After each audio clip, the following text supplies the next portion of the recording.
Olá, gente! Hoje o nosso vídeo é sobre fundo de garantia. Multa do fundo de garantia de 40% para aquelas pessoas que aposentaram, foram demitidas e ficaram sem ver a cor do dinheiro. E nós vamos explicar hoje como você pode ter esse direito e para nada mais, nada menos falar sobre esse assunto, eu convidei aqui o advogado trabalhista Marcos José Capelari Ramos para a gente falar sobre esse assunto. Mas antes de a gente começar a nossa entrevista, eu sei que você está empolgado para saber sobre esses 40% de fundo de garantia.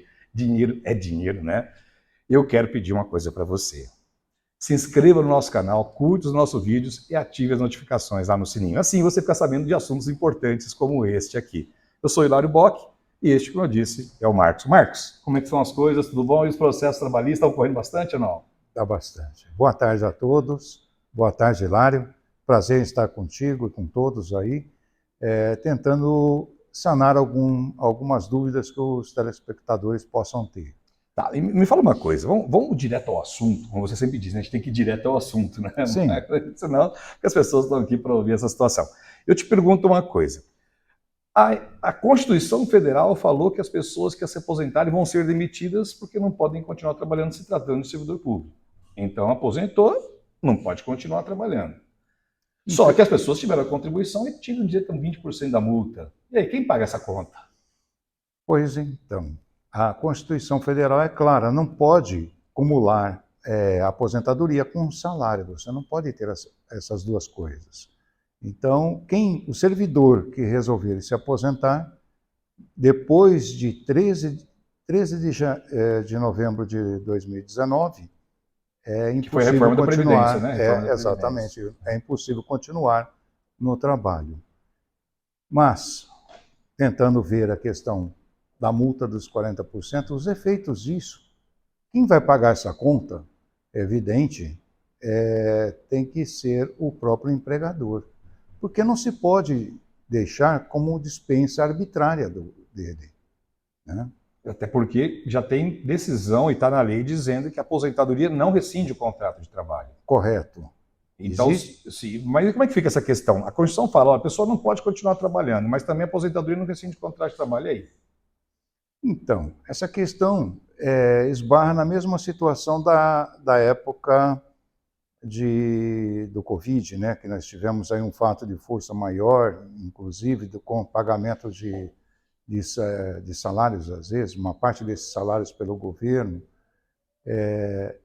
A CLT tem uma previsão quando o ato decorrer de lei e que realmente causar danos ao empregado, o Estado tem que indenizar isso.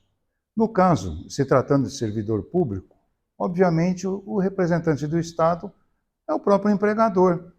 E está a previsão expressa em lei, e inclusive na própria doutrina, que é conhecido como o fato do príncipe, entre aspas. Tem príncipe nessa história aí? Príncipe porque decorre... Conta essa história do príncipe aí, porque eu tô louco para achar uma princesa também. Conta pra gente aí. Não é bem assim. Porque o fato do príncipe é o seguinte, essa denominação se dá pelo fato do ato emanar do próprio governo, né? Por ser um ato de norma cogente, de forma imperativa para o cidadão. E ele não tem como se defender disso. E como decorre de ato estatal, então aí no caso é denominado esse ato do príncipe, né? Então vamos ver se eu entendi. Para a gente explicar aqui para as pessoas que estão acompanhando a gente, que elas querem tirar essas dúvidas, e eu trouxe você aqui para tirar essas dúvidas da gente hoje. Então quer dizer que a pessoa servidora pública tem dois tipos. Tem aquele que é estatutário, que não tem o fundo de garantia, e tem o seletista. Ele é servidor público, aposentou, teve que abandonar o trabalho porque não pode continuar trabalhando, mas também ficou sem o fundo de garantia. Então quer dizer que essas pessoas que foram demitidas depois da Constituição Federal, elas podem entrar com o processo para cobrar essa multa que não foi paga, é isso? Exatamente, o seletista, porque tem previsão expressa na CLT. Então, apesar da Constituição Federal dizer que não pode continuar trabalhando, não pode infringir uma regra específica da CLT, dizendo que a aposentadoria não rescinde o contrato de trabalho. E se ela não rescinde o contrato de trabalho, essa decisão de não pagar seria arbitrária, então? Arbitrário, que é vedado inclusive pela própria Constituição, né? A dispensa é arbitrária. E em sendo arbitrária, a gente cai naquelas situações de fundo de garantia, que é sem justa causa ou dispensa arbitrária. Então a ideia é transformar esta situação, olha, mostrar que a situação é arbitrária e com base nisso cair na regra do pagamento dos 40% do fundo de garantia. Correto o raciocínio. Tá? Agora me fala mais uma coisa. Qual que é o saldo que incide sobre a multa do fundo de garantia? A pessoa sacou porque casou, comprou uma casa, comprou um terreno, tinha uma doença grave na família. Como é que é? Explica pra gente qual que é o saldo sobre o qual vai incidir esses 40% da multa. O saldo é a somatória de todos os depósitos fundiários feitos durante o contrato de trabalho. Soma-se tudo, tira 40%, é o valor que deve ser pago. Vamos pensar num trabalhador, servidor público que trabalhou 30 anos, 20 anos, 20 anos no serviço público. Então quer dizer que seria 40% desses 20 anos. Sim, 40% dos 20 anos. E se ele teve... Me fala, assim, por exemplo, de alguns direitos que são adicionais ao salário das pessoas, servidores públicos, né? Porque a gente vê que tem salubridade, periculosidade, mas tem algumas características que são próprias de servidor público, né? Sim, decorrentes da própria atividade que a pessoa exerce. Por exemplo, um eletricista, o adicional de periculosidade, um auxiliar de enfermagem, um enfermeiro, o servidor público que trabalha na Fundação Casa. Então, vamos lá. Então quer dizer que esses 40% também incidem sobre a insalubridade e periculosidade?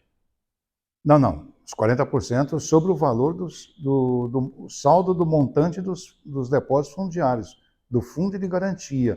Para tanto, se ele quiser, sem fazer soma qualquer, é só pedir na Caixa Econômica Federal um extrato analítico e lá vai aparecer saldo para fins rescisórios. É aquele saldo que resulta da somatória de todos os depósitos. Então, os 8%, eles incidem sobre... Tudo. A remuneração integral do servidor. Que entra insalubridade, periculosidade. Tudo. Adicionais também? Adicionais de tempo de serviço? Também, sexta parte, quinquênio. Alguns têm anuênio. Isso aplica-se tanto para servidor público municipal, estadual, federal, qualquer tipo de servidor seletista? Seletista. Qualquer tipo de servidor seletista. E qual que é o prazo para fazer esse processo? O prazo aí, no caso, é bienal, contados da rescisão contratual. Então, 2 anos da demissão. Sim. Então, quer dizer que a Constituição Federal é de 2019, então 2019, 20, 21, 22, 23. Então, quer dizer, as pessoas foram demitidas de 19 e 20 e já perderam. Já, infelizmente. Então tem que correr, gente. Se você não correr, então não vai ganhar. Exatamente. E paga com juros, correção monetária. E tem multa por dano moral, por exemplo, dessa dispensa sem ser arbitrária? Assim, dano moral, só se houver assim algum impedimento que o empregador tenha causado, mas a princípio acredito que não. Tá. O que vai incidir aí no caso é atualização monetária e juros. Correção monetária e juros dos 40% contado a partir do dia da demissão. Exatamente. Bom, gente, olha, eu acho que foi bem esclarecedor, né? Você agora que foi demitido, servidor público, começou em 2019, aposentou a partir de 2019, ou vai se aposentar também, fique sabendo que o Estado, né, considerando o município, a União, autarquias também. Também, autarquias, desde que seletista, né? Autarquias, qualquer tipo de servidor público, de empresa pública, né, tem direito, entre aspas, aí é claro, tem que ter um processo judicial. E já tem precedente, tem causas ganhando na justiça já? Já temos, em primeira instância. Em primeira instância. Então, olha, se algum juiz já disse que isso pode, então porque é possível que vá se poder mesmo. Bom, fica a dica aí para vocês que aposentou, foi demitido depois de 2019, desde que esteja dentro do prazo de 2 anos, para correr atrás dos seus direitos e buscar esse dinheirinho aí que está lá parado que você pode cobrar do empregador. E quem sabe até quem ter uma indenização aí por dano moral também, por ter sido dispensa arbitrária. Vamos ver. Capelário, muito obrigado aqui pela sua participação. Eu que agradeço. E a gente está aqui. Se você tiver alguma dúvida sobre esse assunto, não deixa de mandar aqui nos nossos comentários. A gente vai responder todas elas para você. Se quiser tirar outra dúvida, quiser falar diretamente comigo, com a minha equipe, aqui na descrição do vídeo tem o nosso WhatsApp. E se quiser conversar, conhecer um pouco mais, se inscrever no nosso canal, não perca a oportunidade. Botão vermelho inscreva-se, curta e olha, ative as notificações lá no sininho que a gente está com outras entrevistas aqui que vão esclarecer seus direitos sociais, trabalhistas e previdenciários. Espero você no próximo vídeo.